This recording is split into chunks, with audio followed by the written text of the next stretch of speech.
The Mafia has introduced us to some of the hardest criminals throughout history. When it comes to the fiercest gangster of all time, Toto Riina makes the top of our list. His reign of terror was one of the cruelest to go down in history. Even on his deathbed, he was recorded saying he had no regrets.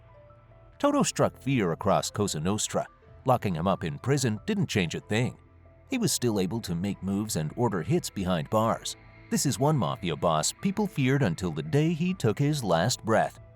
Salvatore Riina was born on November 16, 1930. He was raised in a countryside home outside of Corleone.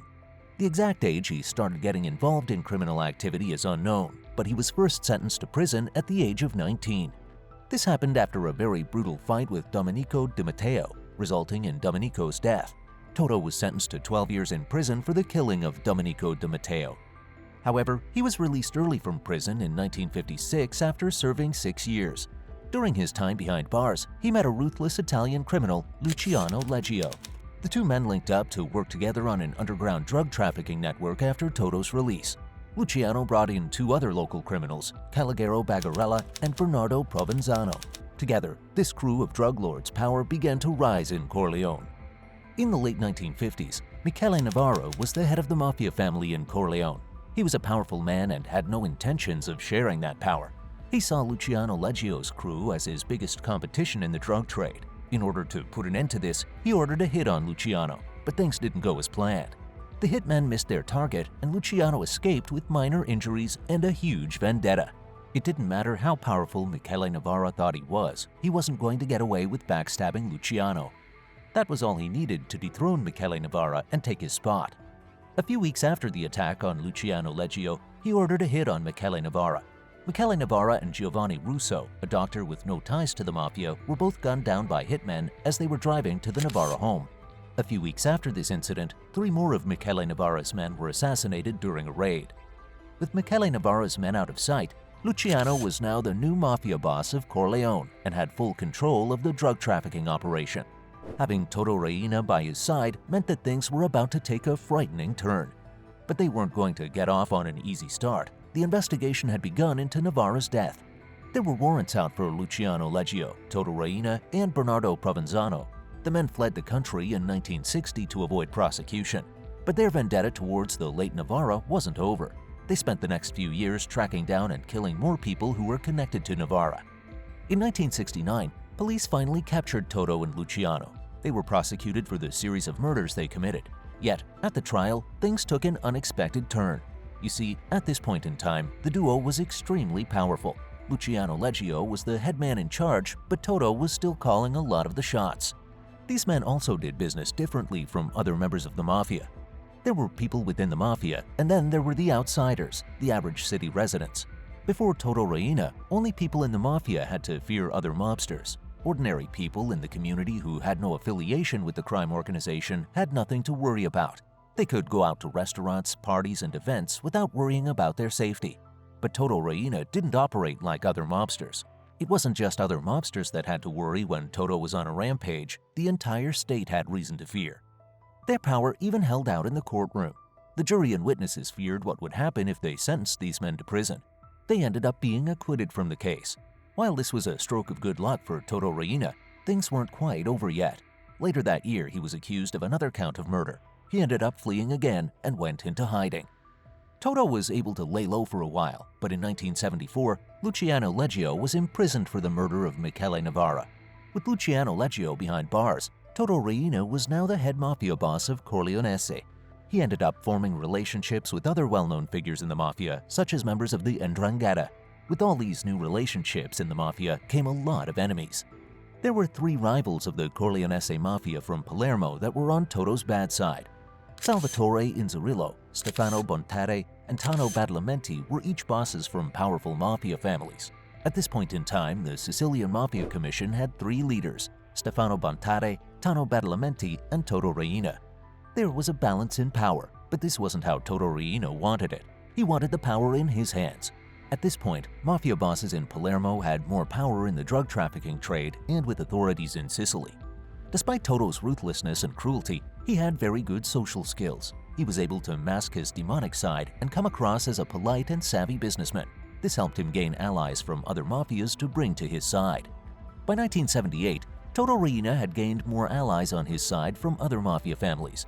He devised a plan for a hit on two well-known mob bosses, Giuseppe Di Cristina and Giuseppe Calderone. Both of these men were allies with Inzerillo and Bontade. Knocking out two rivals' allies was a big move, but it came with a great reward for Toto. Both of the assassinated mafia boss's successors were allies of Toto. Toto Riina also had gotten Badalamenti expelled from the commission. Tano Badalamenti had organized the murder of Francesco Madonia, a boss who was also allied with the Corleonesi family. Now that Tano Badalamenti was out of the picture, Toto put his focus into getting rid of Stefano Bontade and Salvatore Inzerillo. His plan to assassinate fellow mafia bosses would ultimately start the Second Mafia War. This war resulted in thousands of deaths. It was one of the most brutal mafia wars to go down in history, especially because it involved violence and murders within the organization. The Second Mafia War took place between 1981 and 1983. On April 23, 1981, Stefano Bontade was assassinated with a machine gun. A few weeks later, Toto's men shot and killed Salvatore Inzerillo. Many associates and family members of these men were killed as well. Toto's men did an excellent job of covering their tracks, making it appear as though several victims disappeared without a trace. One of these victims was even Salvatore Inzerillo's 15-year-old son. While Toto Riina's two main targets were out of the picture, this war wasn't over yet. There were still several other targets on the Corleones' hit list. They would spend the next 2 years wiping out their enemies within the organization. Over 400 people were killed in this war. Bodies were piling up all over, from New Jersey to Germany and many places in between. While the Second Mafia War was taking place, Toto also organized hits outside the Mafia. He wanted everyone to fear him, even people who were in a position of power. He ordered hits to make sure police, judges, and prosecutors were afraid of the consequences of crossing him. Many people in positions of authority lay low to avoid problems with him. Many police would turn their back to what was happening in the Mafia. The less they knew, the better. But one secretary for the Italian Communist Party was not going to sit back idly and let the Mafia destroy the city. Pio La Torre passed a law that created a new offense of the Mafia Commission. This law was stalled in the parliament. During that time, Toto Riina placed a hit on Pio La Torre. He was assassinated on April 30, 1982. Authorities were desperate and needed someone who could intervene and end the Mafia crime wave. In early May of 1982, General Carlo Alberto Dalla Chiesa was brought to Sicily to put a stop to the terror. General Dalla Chiesa was one of the best police corps in Italy, but he felt isolated and complained about the lack of support he received when brought to Italy. Things were out of control and he was only one man. Toto had more men working for him than General Dalla Chiesa could work against. Ultimately, Toto hired a hit on him. On September 3, 1982, a group of Mafia hitmen ordered by Toto assassinated General Dalla Chiesa, his wife Emanuela Sedi Carraro, and his bodyguard Domenico Russo. The death of the general was met with public outrage. How did authorities in Sicily continue to let this happen? As public outcry became louder, the government ended up passing La Torre's law. Taking down Toto Riina wasn't going to be an easy mission, but the police were about to get one step closer. As the Second Mafia War started to get violent, one of Toto's rivals, Tommaso Buscetta, fled to Brazil.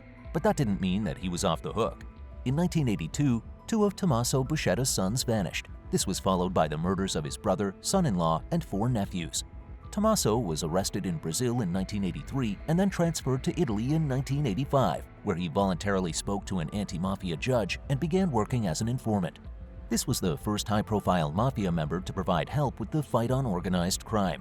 It led to the beginning of the Maxi trials, where 475 mafia members were indicted and 338 were convicted.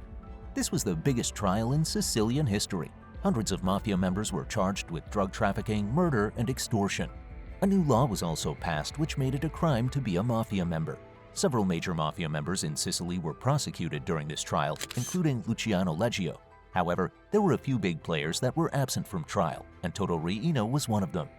Although he was absent from the trial, Toto wasn't off the hook. He was being charged with 2 life sentences. This made him desperate for a way to divert the attention away from him. He organized a plan that was more vicious and heartless than anything he had done yet. Toto organized the terrorist act of the Train 904 bombing that took place on November 30, 1984. This act was known as the Christmas Massacre and left 17 people dead and 267 people injured. Several years had passed since Toto Riina was absent from the trial. There was a very lengthy appeal, and Toto was hoping the time frame would set him free, like it had for other Mafia members in the past. But in 1992, the convictions were upheld. While Toto had suspended all assassinations on authorities during the trials, he was ready to send his men for another hit. Giovanni Falcone and Paolo Borsellino were two of the anti-mafia judges who led the Maxi trials. Toto arranged for his men to set off a bomb on Highway A29, just outside of Palermo. This bomb killed Giovanni Falcone, his wife, and 3 police officers. 2 months later, a hit was placed on Paolo Borsellino. A car bomb was set off in the entrance to his mother's apartment block, killing Paolo and 5 police officers.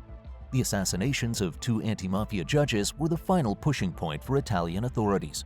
They needed to come up with a better plan if they wanted to capture this fugitive once and for all. Luck was now on the investigation side. Another Mafia member, Balduccio DiMaggio, believed that he was going to be next on Toto's hit list. He made the decision to collaborate with Sicily authorities and helped lead them to Toto Riina. After 23 years of being a wanted fugitive, Toto Riina was finally arrested on January 15, 1993 in his Palermo villa. Despite being behind bars, Cosa Nostra still had a lot to fear. Toto was now sending out hits through his allies on the outside. Several terrorist attacks were ordered to send a warning to the city. This included bombings in public areas. One bomb nearly killed a reporter who expressed relief that Toto Riina was in prison. However, his most disturbing act behind bars was when he ordered the kidnapping and murder of 13-year-old Giuseppe DiMaggio. In 1993, Toto ordered Giovanni Brusca to kidnap the son of Santino DiMaggio to stop him from testifying at the trial. The kidnappers held young Giuseppe hostage for 779 days before they killed him in 1996. After the boy was murdered, they disintegrated his body in acid. It was time for Toto's reign of terror to come to an end. He was sentenced to maximum security prison in Parma. Authorities limited his contact with the outside world in order to prevent further attacks from being organized. He was given a total of 26 life sentences and served his time in solitary confinement. After he was sentenced to prison, over $125 million worth of assets were confiscated from the Mafia boss. The anti-Mafia mayor of Corleone acquired Toto's mansion in 1997. In 2015, the mansion was converted and reopened as a police station. As the years went by in prison, Toto's health started to decline. In 2003, he began having heart problems and needed to get surgery. The problems with his heart continued to get worse over the years. He required a lot of medical attention and care. In 2017, his lawyers applied with the Bologna Surveillance Court to allow Toto to spend the remainder of his sentence under house arrest. Even with his health in very poor condition, authorities didn't trust this man to interact with the public. They denied the request, and Toto Riina had to spend his final days of life behind bars. Toto passed away on November 17, 2017 at the age of 87. He was in a medically induced coma and didn't survive. The day of his death marked the first day in decades when the people of Corleone felt free of his terror. After his death, his family held a private burial for him in Corleone. Archbishop Michele Panisi denied the request to hold a public funeral for the Mafia boss at the church. Hit that subscribe button and ring the bell to stay ahead in the world of crime. Your journey into the underworld continues in our next video about the notorious Mafia boss, Paul Castellano. Stay tuned.